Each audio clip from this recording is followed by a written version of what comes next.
దానికి మూడో ప్రపంచ యుద్ధం ఏంటి? నాకు అర్థం కాని అంశం ఇది. అంత క్రేజా మీడియాకు? రెండవ ప్రపంచ యుద్ధం తర్వాత ఎన్ని ఘర్షణలు వచ్చాయి? ఇరాక్ వార్ వచ్చింది, ఆఫ్ఘనిస్తాన్ వార్ వచ్చింది, ఇరాక్ యుద్ధం వచ్చింది.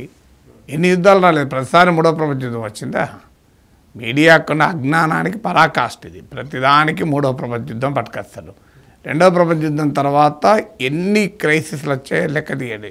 క్యూబన్ మిసైల్ క్రైసిస్ ఎన్ని రాలే? మరి అవన్నీ క్యూబన్ మిసైల్ క్రైసిస్లు అయితే రష్యా అమెరికా దాదాపు యుద్ధం సమీపంలోకి వచ్చాయి.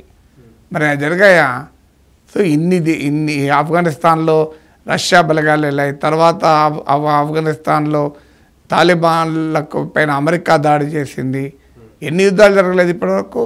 ఆ ప్రధానికి మూడో ప్రపంచ యుద్ధం వచ్చిందా? బ్రిటన్ ఫాక్లాండ్స్ వార్ నడిపింది. సో ఇన్ని యుద్ధాలు జరిగితే ప్రతిసారి మూడో ప్రపంచ యుద్ధం, వేరే పని లేదు, అన్నిటికీ మూడో ప్రపంచ యుద్ధమే వచ్చేస్తుంది. అది మీడియాకున్న అజ్ఞానం అసలు పరాకాష్ట అది. సో మూడో ప్రపంచ యుద్ధం అంటే ఏంటిది? మూడో ప్రపంచ యుద్ధం అంటే ఇలా రెండో ప్రపంచ యుద్ధం ఎలా జరిగిందో తెలియక మూడో ప్రపంచ యుద్ధం మాట్లాడాం. అందుకే మొదలు మీడియా ఇలాంటి తిక్క వాదనలు చేసే మీడియా వాళ్ళు చరిత్ర చదవాలి ఒకసారి వెళ్ళి.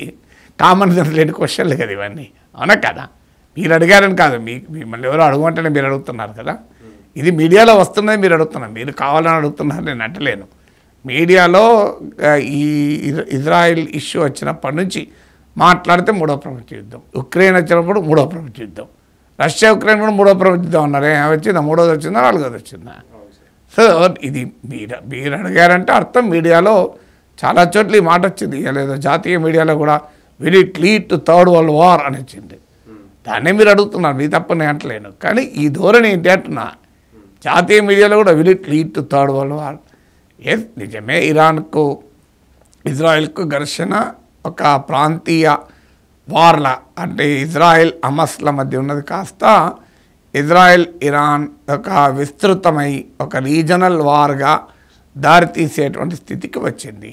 ఇజ్రాయెల్కు మద్దతుగా అమెరికా ఉంది, ఇరాన్కు బహుశా రష్యా మద్దతు ఇవ్వవచ్చు. ఎందుకంటే లెబనాన్ ప్రైమ్ మినిస్టర్ రష్యా అధ్యక్షుడు పుటిన్తో మాట్లాడారని వస్తుంది. రష్యాకు చెప్పే ఇరాన్ ఇజ్రాయెల్ పైన దాడులు మొదలుపెట్టిందని కూడా వస్తున్నాయి. సో డెఫినెట్గా ఇరాన్కు సిరియాలోని బషర్ అల్ అసాద్ ప్రభుత్వానికి మంచి సంబంధాలు ఉన్నాయి. రష్యాకు సిరియాకు, రష్యాకు ఇరాన్కు మంచి సంబంధాలు ఉన్నాయి. సహజంగానే అమెరికా ఇజ్రాయెల్తో ఉంది కనుక రష్యా చైనా పోలరైజ్డ్ ప్రపంచంలో ఇరాన్ వైపు ఉండవచ్చు. అయితే ఇప్పటి వరకు ఇజ్రాయెల్ ఉక్రెయిన్కు మద్దతుగానే అమెరికా ప్రత్యక్షంగా రష్యాతో యుద్ధానికి దిగలే. మనకు అర్థం కావాల్సింది, ఇప్పటిదాకా ఉక్రెయిన్కు ఆయుధాలు ఇస్తోంది తప్ప నాటో సభ్యత్వం ఉక్రెయిన్కి ఇవ్వలేదు. ఉక్రెయిన్ స్కైస్ను మీకు అది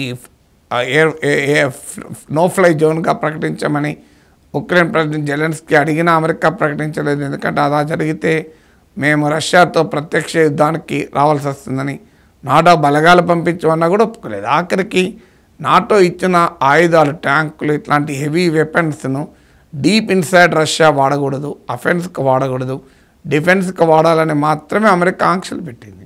అందువల్ల అమెరికా ప్రత్యక్షంగా రష్యాతో యుద్ధానికి ఏమీ అపటైట్ చూపలేదు, యుద్ధం చేయాలన్న కోరిక ఏం చూపెట్టలేదు కదా. అందువల్ల ఉక్రెయిన్ విషయంలోనే అమెరికాకు డైరెక్ట్ స్టేక్స్ ఉన్నాయి అక్కడ. ఎందుకంటే రష్యాను కంట్రోల్ నియంత్రించడం, అమెరికాకి ఇవాళ ఇరాన్ నియంత్రించడం డైరెక్ట్ స్టేక్స్ కాదు. అమెరికాకి ఇక్కడ ఇజ్రాయెల్ను రక్షించడం ఇక్కడ ఇంపార్టెంట్. కానీ అక్కడ రష్యానే నియంత్రించడం అమెరికా ఆలోచన. అందువల్ల అమెరికా యూరోప్లో అమెరికన్ ఇంట్రెస్ట్ ఎక్కువ ఉంటాయి.